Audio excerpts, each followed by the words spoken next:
Old Trafford, the theatre of dreams. Have you ever been? Miss Jessica Bado, but I honestly love to go there one day.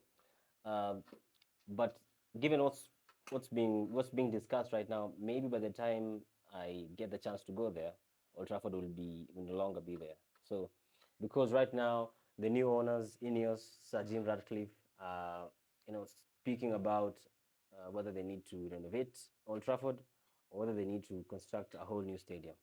And so, this would have implications on on us fans because Old Trafford is just not, it's not only a structure, it's our home, the theatre of dreams, it's a place where, magical things have happened. And I believe it's a very big decision that needs input of fans. So as a fan, I want to say what I think about it.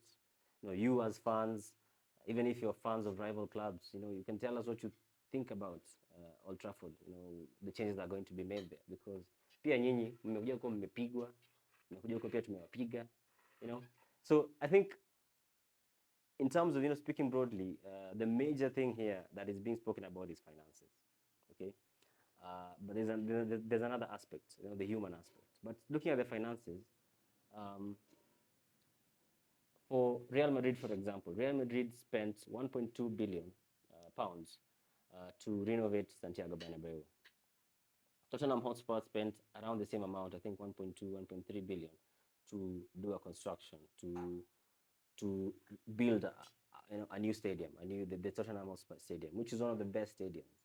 If you look at the sort of impact that is having, they're able to host even NFL games, concerts, and it's able to bring in revenue. So in the long run, renovating the stadium and also if you choose to build a new one, it's good for the club because in the long run it increases the revenue that the club receives. But there are other things also that need to be put into consideration. For example, how long does it take? How long will it take to build a new stadium? How long will this renovation take? And what sort of impact will that have on the club, uh, on the club's revenue, on the connection of the club with the fans? So there's a lot of things that we need to really think about because either decision will have tremendous impact on the club itself. So if we choose to go the building the whole new stadium way, that could cost us maybe 1.5 and 2 billion. This is the time when Manchester United want to invest in the club. Yes, we have kids coming in, but we need to invest in the transfer window. Tunafaa kubuy maplayer wengine wakuje, and then for us to challenge for the title and for us to go back to where we were, because if you look at a club like Tottenham Hotspur, it took 4 years for the stadium to be built, and then the last season that Sani was there, Pochettino, he couldn't buy even a single player. This is the time, this is a club of Manchester United and to may struggle na madeni. In the January transfer window, we couldn't buy anyone because of FFP. We need to make money so that we can spend. So the owners themselves are speaking about going in for more debt so that they can build this new stadium. So it's bound to have an impact on how we're going to spend money. So are we is it it's very tough. It's a very tough balance to say that you're going to be renovating the club, but what sort of impact will that have, on the transfers that you can make? So that's something that we need to think about. Also, depending on whether we're going to build a new stadium, of course, that would mean that Old Trafford is still there. We can have our home games there. But if we go the reconstruction way, the renovation way, where do we have our home games?